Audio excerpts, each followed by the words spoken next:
Thank you, Xavi. If you give me control of the screen, yeah, and I think we're there. Xavi, you give me control of the screen. Thank you. Excellent. Yes. Okay. Okay. Yeah. Good afternoon, everybody. Just to introduce myself, I'm Simon Taylor, and I started basically in the seed industry in 1986. I know I don't look old enough, but there you go. I worked in the UK seed industry for 23 years, and I managed a seed company in the UK, connected with the turf and landscaping industry. And very much that is my experience in the UK. In 2011, I started to work in the European seed industry. And in 2013, I joined ICL. My role at ICL is product and business development. And my role is very much to bring new turf cultivars to the ICL portfolio and develop those into products for you, the end user, in all aspects of the industry. So that's enough about me. Today I wanted to let me just move the slide on. Slight technical problems, Xavi. Just move the slide on there. Simon. Yeah. You should press the button to check the control on your screen. Okay. Let's try that. Okay, thank you. So obviously you can see that IT is not my strength, but hopefully seeds is. So today I wanted to talk a little bit about making every seed count. It's not working again.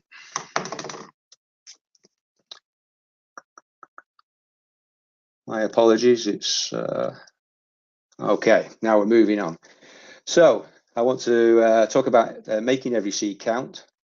So if it's a golf course, it might be fairways, tees. Well, the average seeding rate would be 50 grams per meter square. You're looking at something like 350 million plants per square meter. Equally, if we look at golf greens, 5 grams per meter square, then still on a smaller area that you're dealing with 37 million plants. And so it's important that every one of those plants really performs uniformly and get established and perform to the best of their ability or their potential. So often greenkeepers, landscapers, sports clubs, they say to me, well, my seedlings, I always get good germination, but I never seem to see the seedlings survive. And I think this is a big problem. So I wanted to talk today about, let's look at the concept of germination and look at the germination phase and plant development.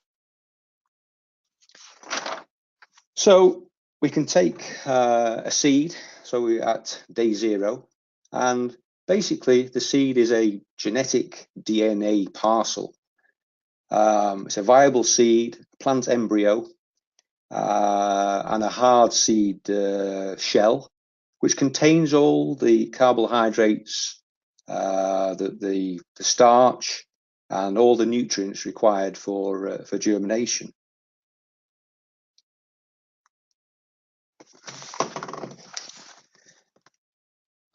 So it's gone again. Okay. So in day 2, we basically have to supply water to initiate the germination process. And that moisture is initially absorbed into the seed to soften the seed shell and start basically the swelling of the seed and breaking of the hard seed coat.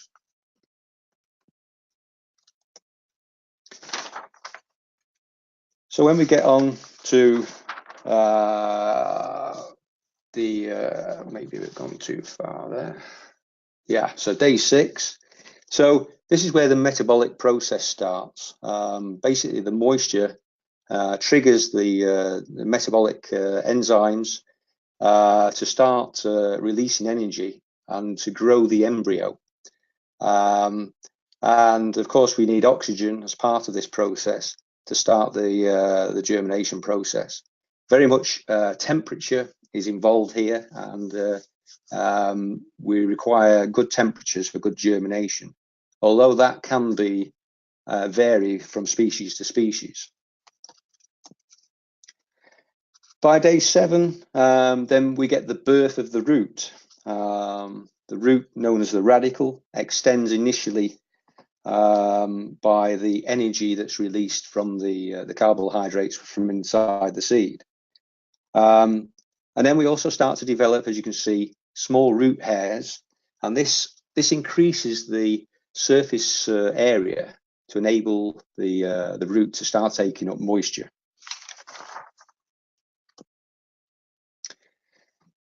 Day 9, the plant or the seedling starts to orientate itself. Basically shoots up and roots down. I know that sounds obvious, but the mechanism is there for the plant to do that. So at this stage, you can see that the seedling is very vulnerable, and we're starting with an initial shoot, which can easily be damaged in mowing and any management practice. So phototropism occurs in order for the shoots to grow towards the light. Then we start with the day 12, the rooting and the photosynthesis stage.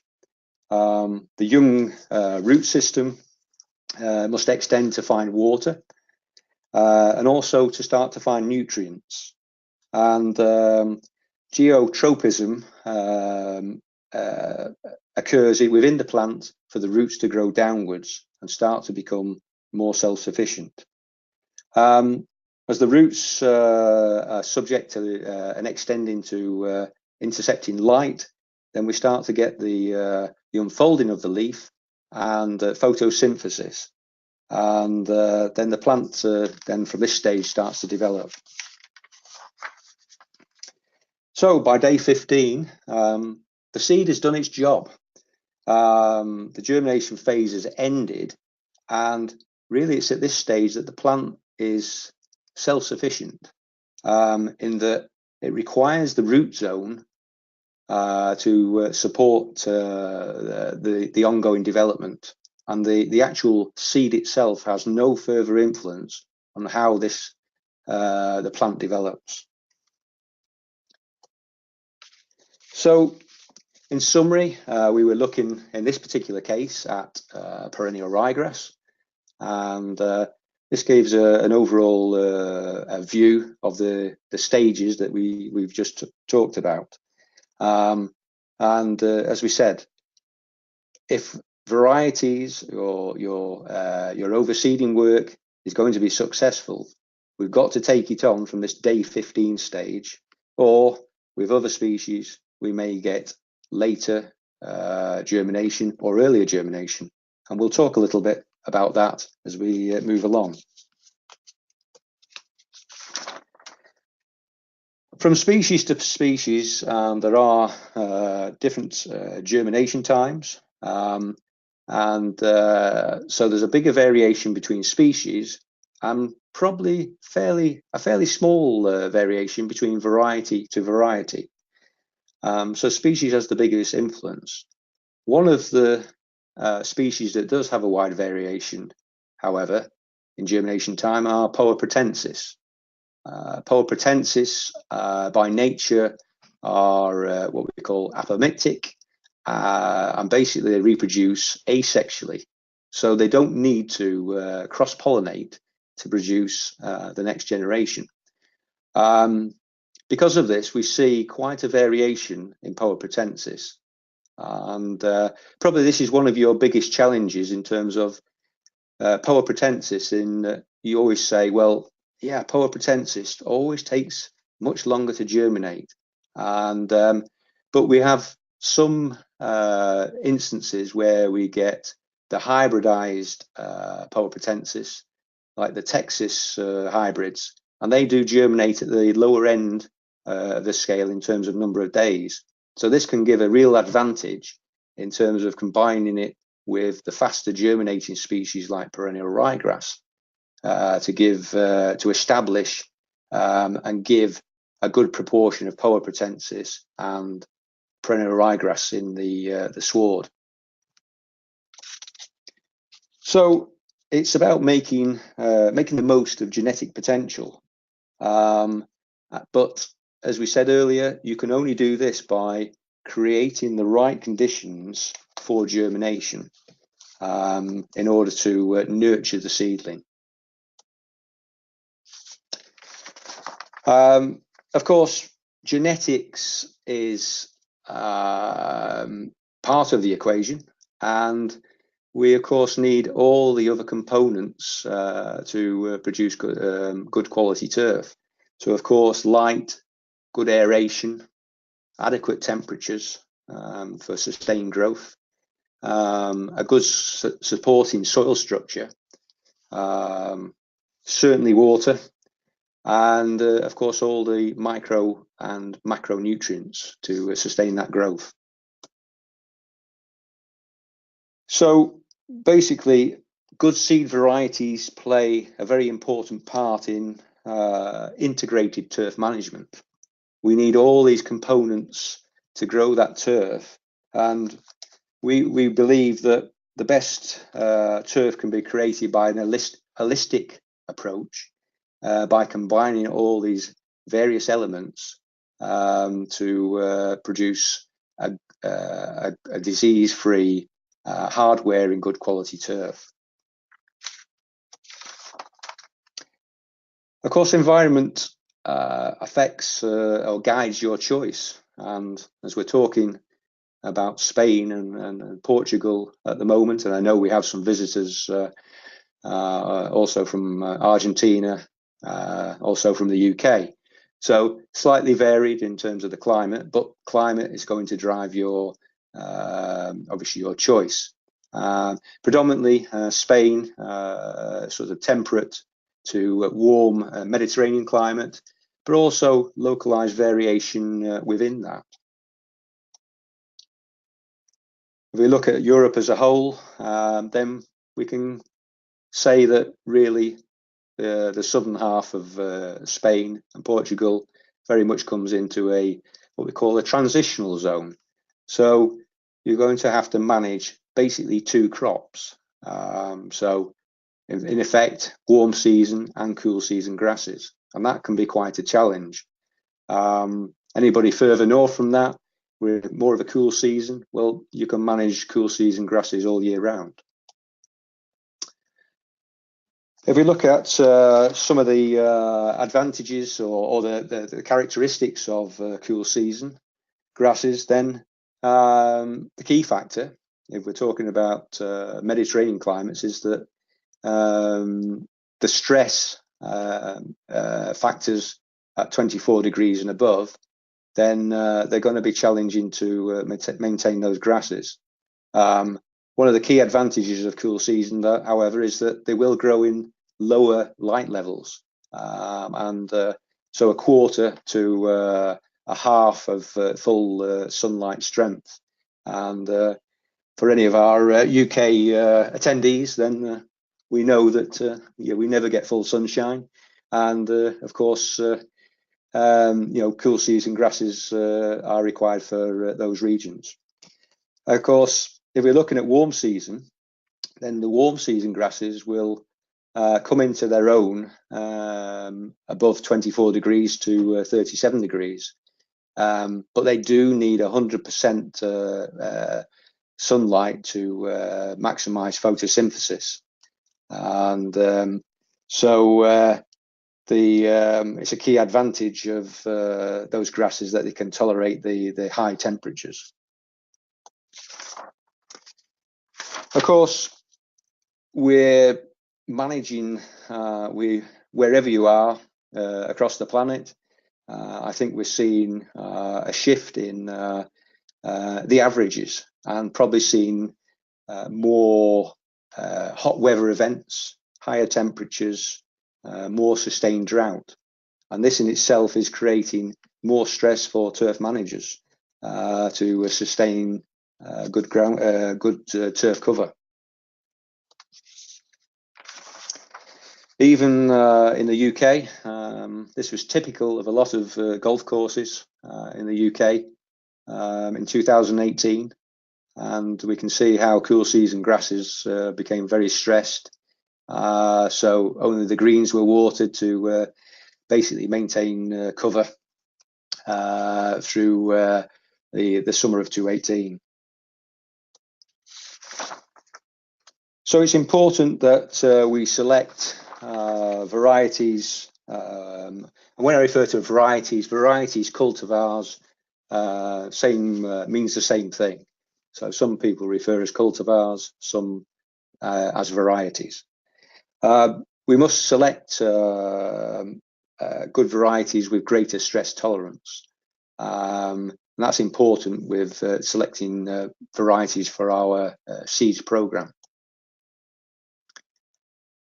At ICL, we take very much a split approach, so that we've got a wide choice of genetics, because we're covering a wide climatic zone across Europe, Middle East, and so we're bringing varietal material sources from the US and also from a European breeding source as well. So we're looking at evaluation of the main stress tolerances, being sort of heat, salt, disease, traffic tolerance, and shade tolerance. Of course, genetics are transferable from the US, particularly between the sort of Mediterranean and sort of cool temperate climates. So very much the US breeding is orientated to material that is very much transferable between the two continents.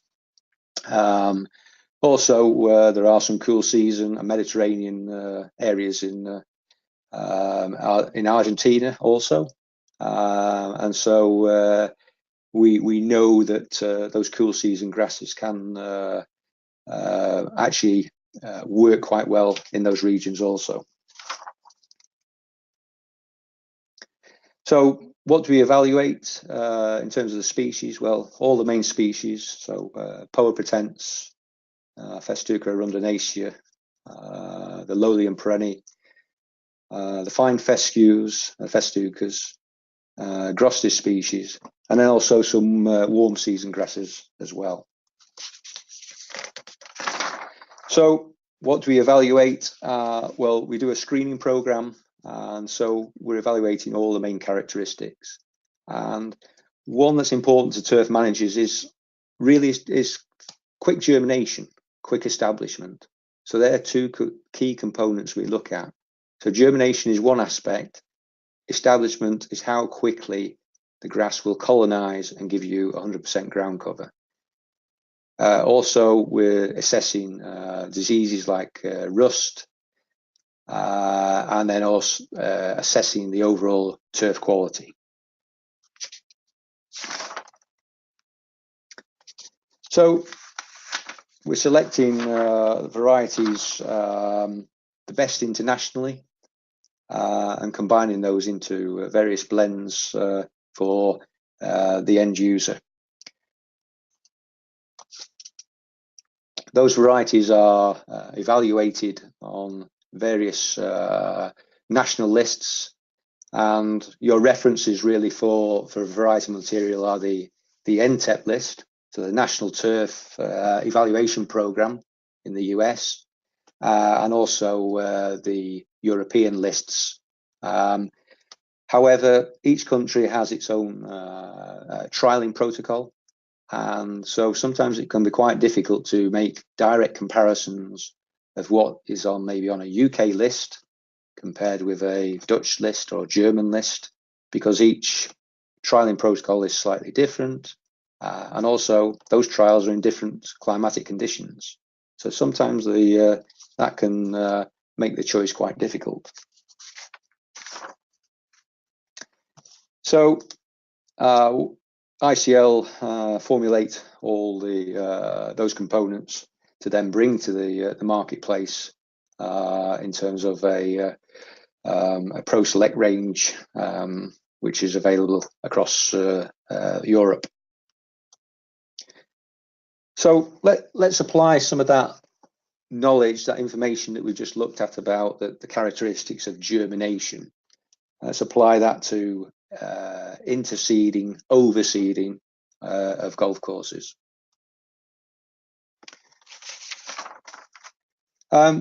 Renovation with seed is becoming far more important.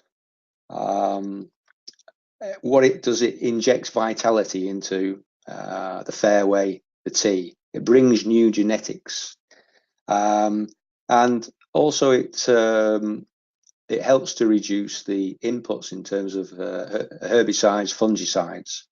And let's face it, it's getting more difficult in terms of the available material to manage diseases across Europe because of legislation. So it's very important that we have varieties that can stand up to various common turf diseases and the key stresses that we saw before. Also, good genetics makes better use of nutrient inputs and turns that into quality turf. Above all, it's a more durable turf, and the most important thing is that we have happy customers, and the golfer is the customer, and ultimately the golfer is the guy who pays our wages at the end of the day. So we have to satisfy those customers. Now, it's well known that a sward of grass, actually unmanaged, will revert to about 60% weed grasses within a period of 2 years.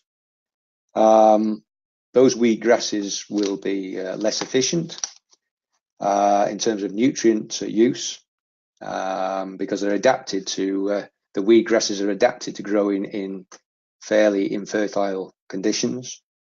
Also, the turf will become less drought tolerant, and you will start to get invasion of weeds, and particularly annual meadowgrass. So it's important that we maintain the density of the sward to prevent that happening. Then you get a decline in the visual appearance, more watering, more cost, and overall more incidence of disease.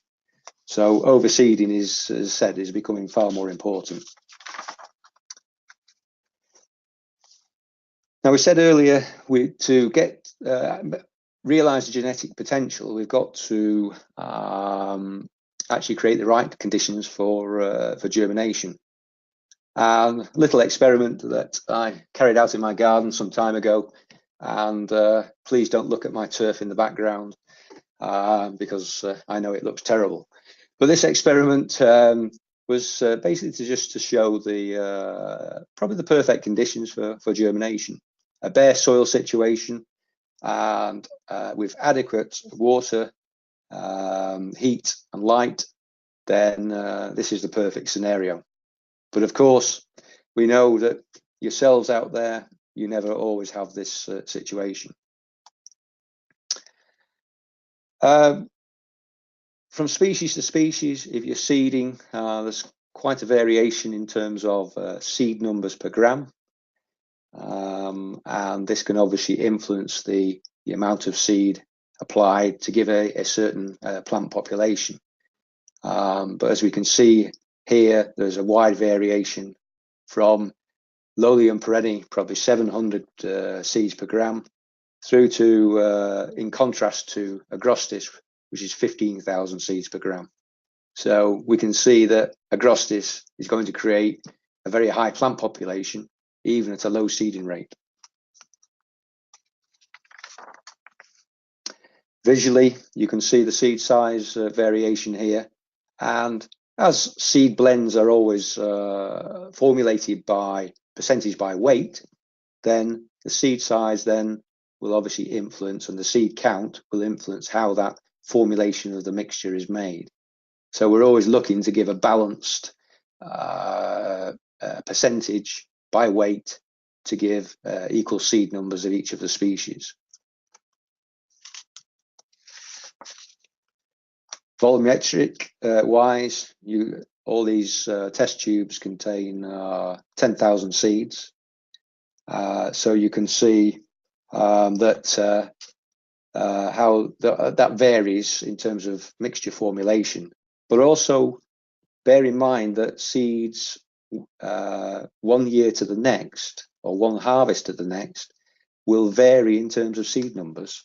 And so one variety is never consistent. It is very much down to the conditions of the year in the harvest year.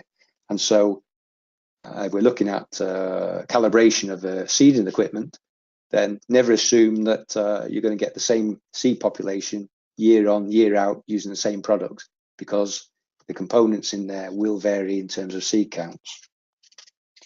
So always calibrate your seeder. So, yeah, we started with the perfect conditions, and 15 days later, we have nice seed trays, well established. But if only life was so easy. So let's look at more of a real life situation, and maybe the challenges what we have to get seed into Gulf greens. So looking at Gulf green overseeding, your biggest challenge is it's thatch that makes life difficult. It's this layer of that builds up and creates an area which is not ideal for seeded into.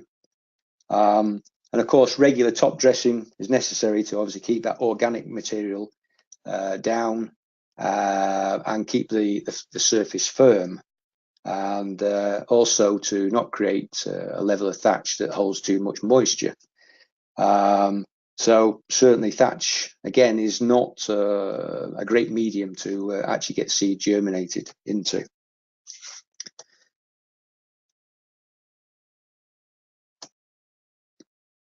Okay, moving on. So scarification combined with seeding is a great opportunity with your regular scarification and top dressing to introduce seed into the Gulf green. If you're trying to transition a Gulf green from one variety to another, then it's probably going to take 2 to 3, even 4 or 5 consecutive seedings to start to increase the plant population. One seeding is not going to achieve that. And regardless of trying to make a transition, if you're working with the same variety, it's still a good policy to keep introducing seed through the season to keep the seed bank up in the soil. This is one of the survival mechanisms for Poa annua. It's always trying to produce seed, and what that does is it's creating a seed bank there ready to go when the conditions are right. So this is the same with introducing Agrostis species into a Gulf green. Keep the seed bank continuous in there so that when the germination conditions are right, then you'll get a strike and get new seedlings to come through. So obviously top dressing with a compatible root zone. You're on a USGA spec, obviously, to match that. Basically, after the scarification, filling in the grooves of the scarification to something like probably 2 to 3 millimeters below the actual green surface. On top of that, then to apply the seed and to brush that in and work it into the grooves so that the seed is sat below the seed surface. What we don't want to do is cover the seed to too deep a depth. We only want to have that small covering of top dressing.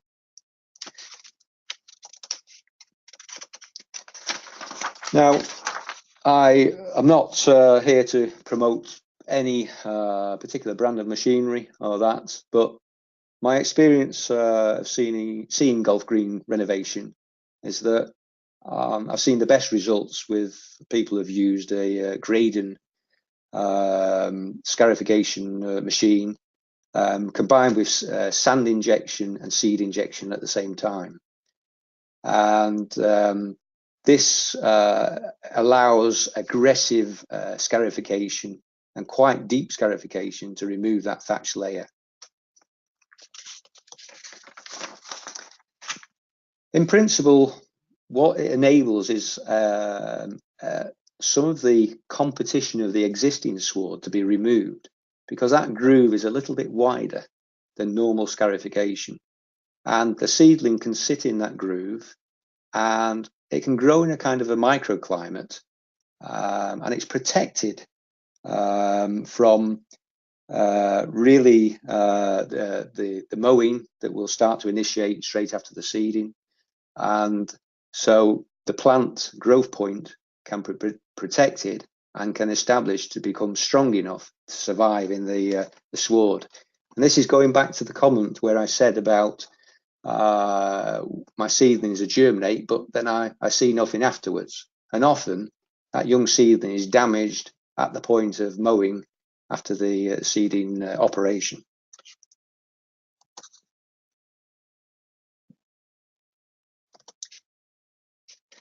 Of course, you can do a diagonal process, and this will double up your coverage of the green and introduce even more seed into that. And a diamond pattern like this would probably give you about 10% coverage.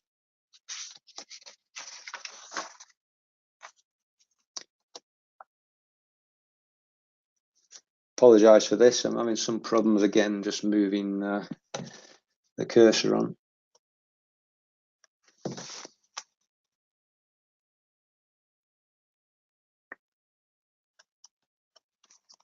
Okay, so of course you can do a hollow coring process operation, and again the same principles apply, but with hollow coring then you're not going to get the same coverage and get the same plant population, and you'll probably cover something like 2 to 3 or 5% of the green with a hollow coring process. Again, apply the top dressing, leave it 2 to 3 millimeters short of the surface, apply the seed, then the top dressing, bring it up to the greens level. What we sometimes find is that obviously the hollow coring, we end up with the seed being too deep in the hollow core, and the seed actually, if it's too deep, can sit there and just becomes dormant, and then again wasting money putting seed on that sits there, is dormant, and if it hasn't got access to some light coming through the soil profile, then it will not germinate.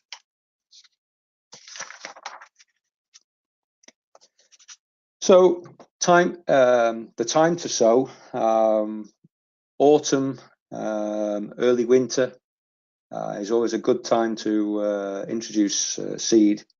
when basically the daytime temperatures are a lot lower and there's less evapotranspiration, and we can keep the moisture level up in the green.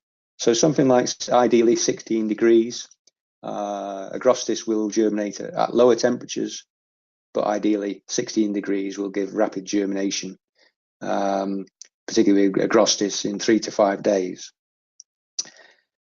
As we said, build up the seed bank by applying probably 3 times a year.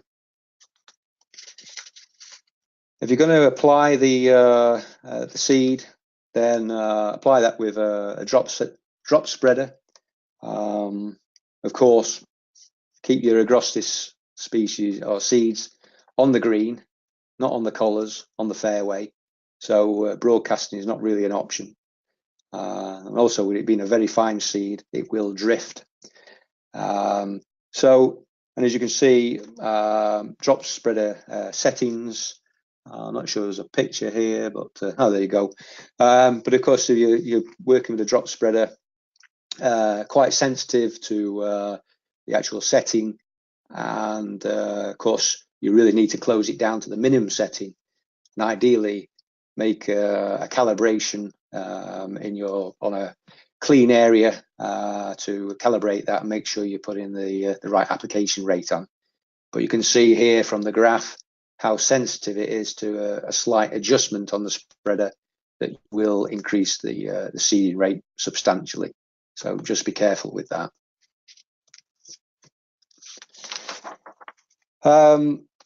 Growth regulation is a key factor as part of the renovation program, and it's extremely important to keep a check on the growth of the existing sward that then allows the new seedlings to come through. There's less competition, and also there's less requirement for you to go in and start mowing at such an early point, so that the seedling is protected longer until it is well established.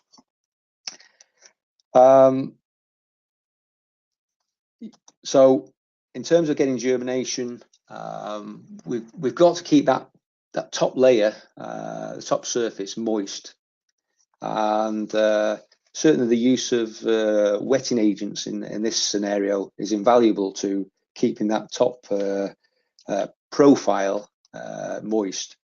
If you're going to irrigate and you're getting a wetting drying scenario, what that will in effect is the seed will never quite get germinated, and you will exhaust the carbohydrate reserves in the seed, and then you will lose the viability and then no germination.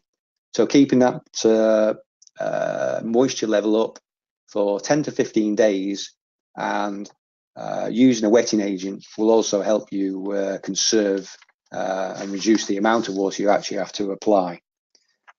Of course, seedlings are vulnerable in that early stage, particularly to disease, and if we're dealing with a quite tight turf and a high plant population, then Pythium can wipe out your young seedlings.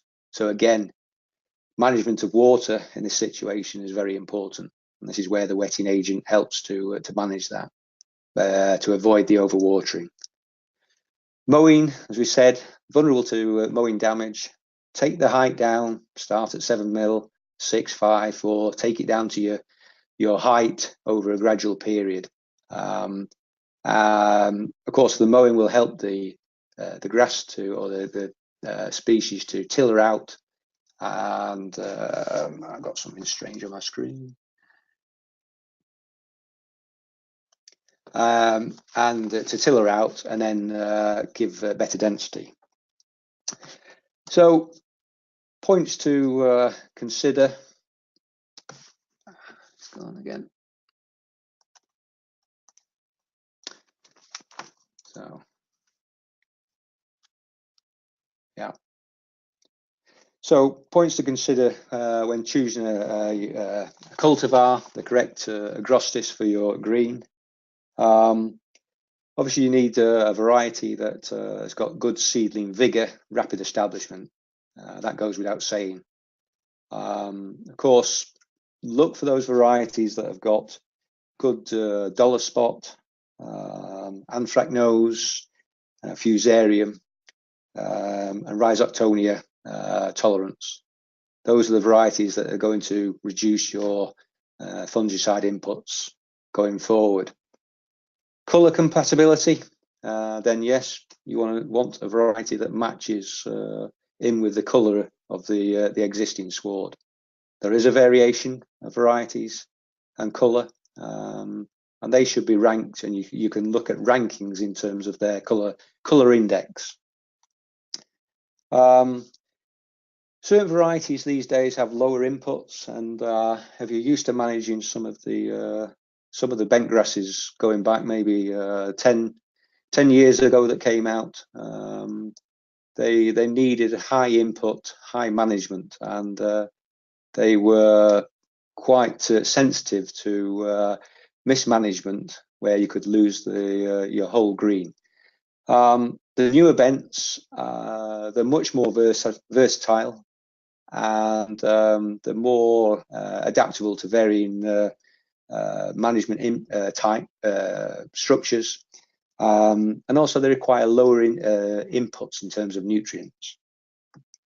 Above all, choose your seed on the basis of seed quality and high purity levels, and particularly poor annua free. An example of maybe some of the clubs that are using certainly creeping bent as an example, Japan. Probably 100 courses in Japan.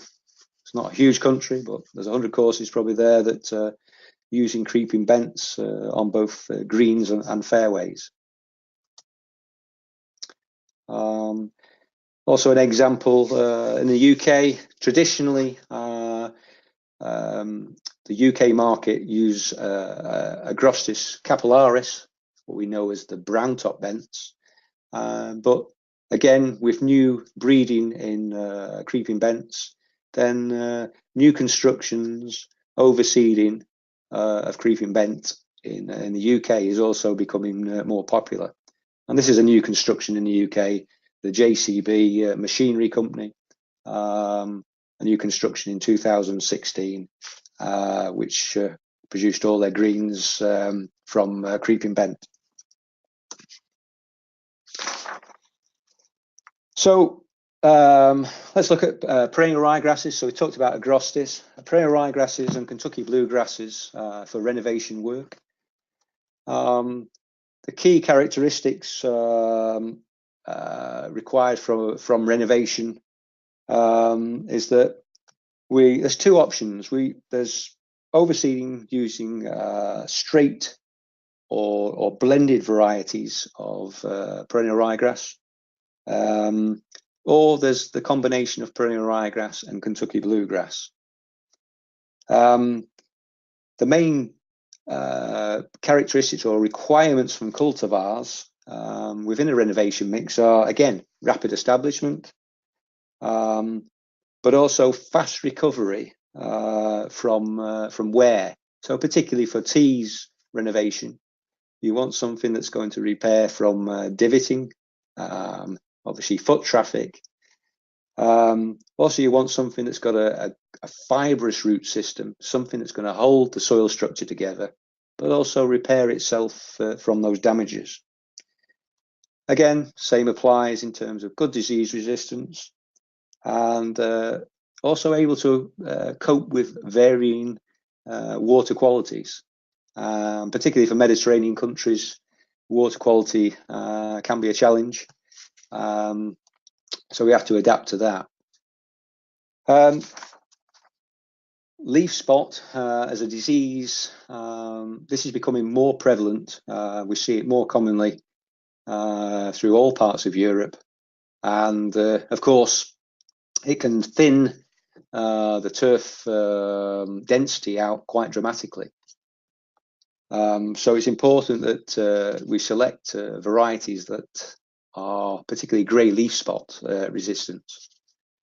Here we can see some trials showing the difference between various varieties, but you can see there is a big variation in the tolerance of grey leaf spot from variety to variety. And this is going to have a massive impact on your fungicide input by choosing the correct variety. As we said before about water quality, salinity is very important also. And different varieties can be tested for their salt tolerance. And perennial ryegrass normally, or traditionally as a species, was never that salt tolerant. But with modern plant breeding, salt tolerance has been brought into varieties to overcome this problem of different water qualities. So here we can see 3 different scenarios of distilled water and 2 different salt concentrations. And we can see that across a range of varieties, probably common varieties that you might recognize in the marketplace, that you can see that there are quite some differences in terms of salt tolerance, particularly between the moderate and high salinity. And so again, if you have an issue with water quality, then check out the salt tolerance of your varieties.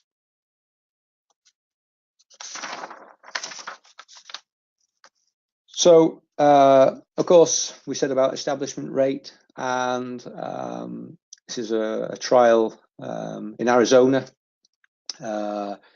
which is assessing establishment rate and also quality in sort of warm season overseeding. So you guys are managing warm season grasses, and you're doing your overseeding for the winter. Then, of course, what you're looking for again is fast establishment, but also you want the quality to take you through the winter as well. So what I often say is that what's good for football can also be good for golf. And I'm sure you're familiar with this stadium. There are many leading stadiums using particularly perennial ryegrasses predominantly, 100% perennial ryegrass in some cases. And grey leaf spot is a big problem in these environments. And so the choice of varieties has to be made very carefully. Again, also, these varieties in stadiums, they've got great wear tolerance. These can also apply to a tee situation where you've got the same wear pressures and the damage under use. Particularly at the Wanda Stadium, they combine perennial ryegrass and Poa pratensis. As we said before, the big variation in germination times, what they did here is they established Poa pratensis 15 days before the perennial ryegrass, and then overseeded with perennial ryegrass. So they were able to get a population of the 2 species. And in fact, excuse me, I'll just have a drink. In fact, Poa pratensis as a species is more hard wearing than perennial ryegrass once it's established. We touched on hybrid Poa pratensis before in terms of germination times, but hybrids are extremely aggressive in terms of their establishment and also their rooting structure. And this gives an ideal opportunity to combine with other faster establishing species. So again, perennial ryegrass, even tall fescue, very compatible in being combined with those species. So we can see here the kind of rhizomatous structure of the hybrid Poa pratensis, and you can see that this kind of root structure is going to be great for holding golf tees together and gives great stability for any sporting turf. Also, the spread rate, if we compare a hybrid to a conventional variety, a single plant will spread at least 250 times, I'm going ahead there, but about 250 to 270% more than a conventional variety. So you can see how aggressive that is. So ideal species, as we said before, for golf tees. Now this just brings me on to another concept of perennial ryegrass, and an example here is the San Siro Stadium, which is using a spreading ryegrass.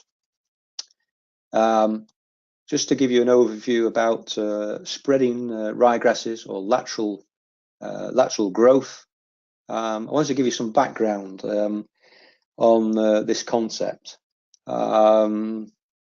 ICL did some development work with spreading ryegrasses and wanted to assess really how those varieties actually spread. Just to give you a background on, we've gone from the germination stage, which was the initial emergence, but also the plant, once it starts to establish and you start to mow that turf, the grass will, what we call tiller, or basically produce more shoots and give you higher density.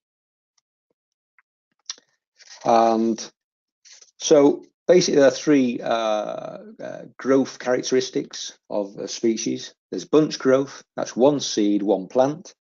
Stoloniferous, so this is where the roots go under the ground. And then there's which is what you can see here, spreading like a Agrostis species.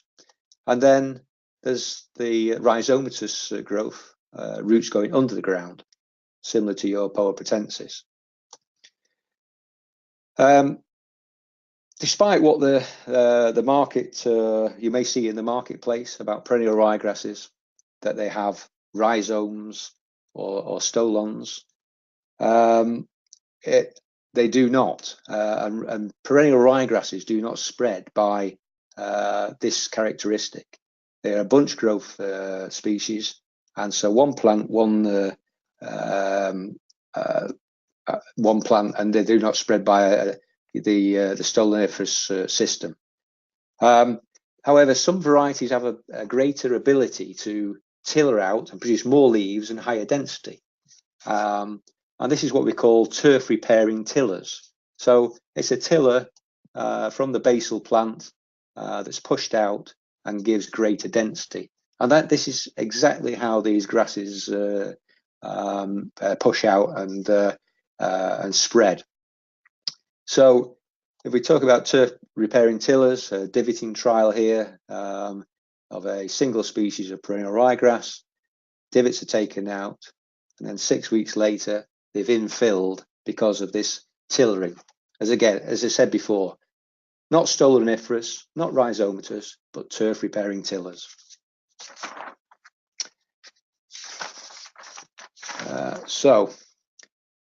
Next part I wanted to finish on was called warm season grasses, so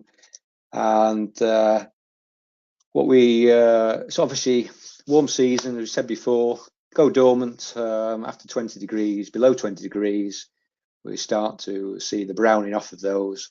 If you're going to keep your course green over the winter, you've got to overseed that. So it's important we get effective transition.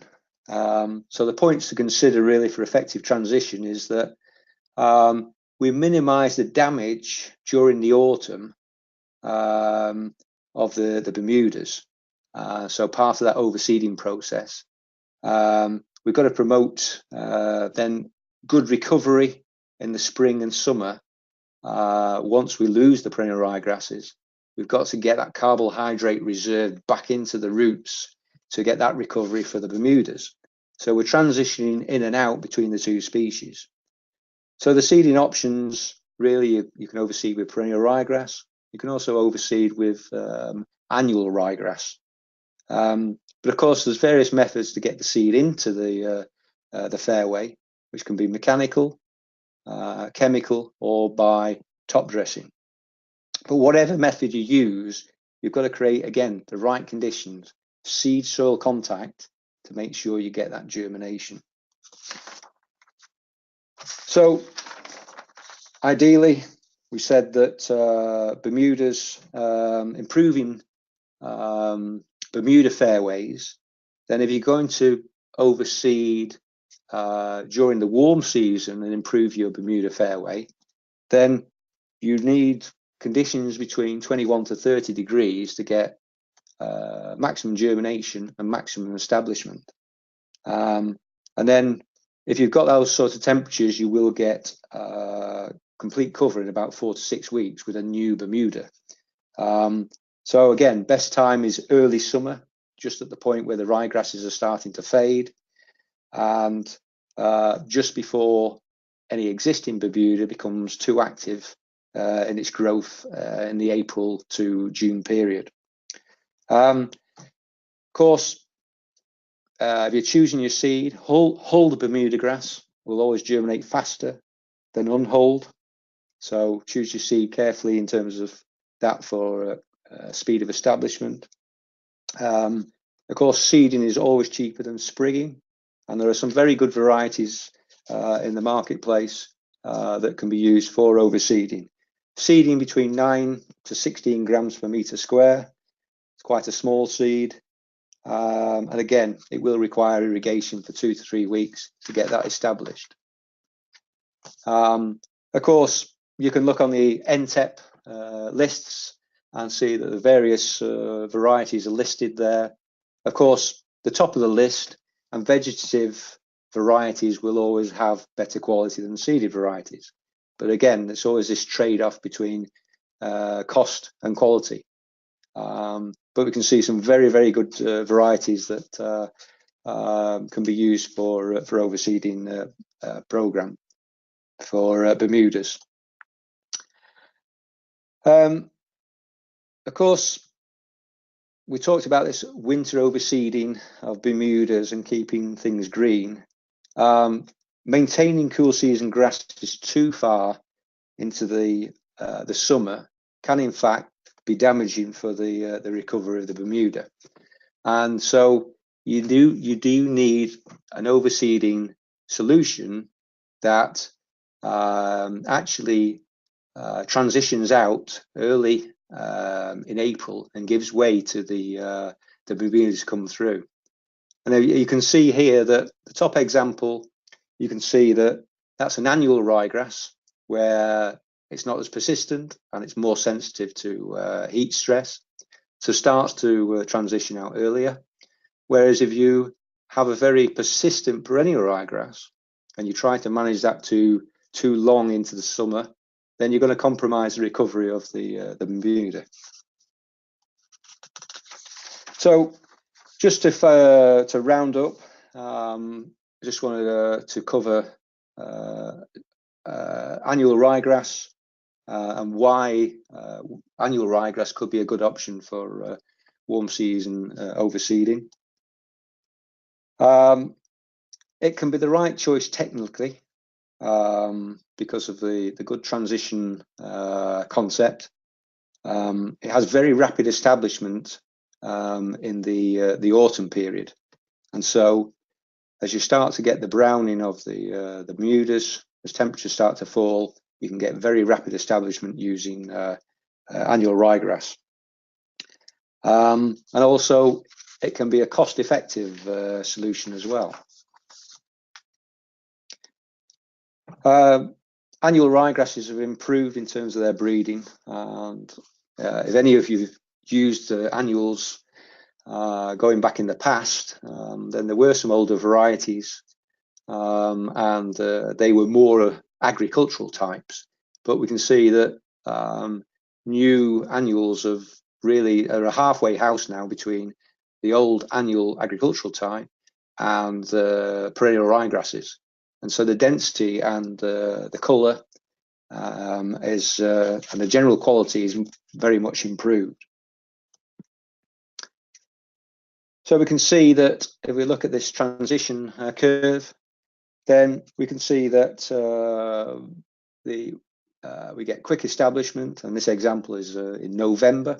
So seeding in November, very quick establishment of the annual ryegrass, and then we are starting to transition out already in April through into May and early June, and then a complete takeover of the Bermuda. The beauty of this as well is that we don't need to have an input of any chemicals to take the ryegrass out prior to the Bermuda. So again, environmentally a great solution, and also from a cost point of view a great solution. So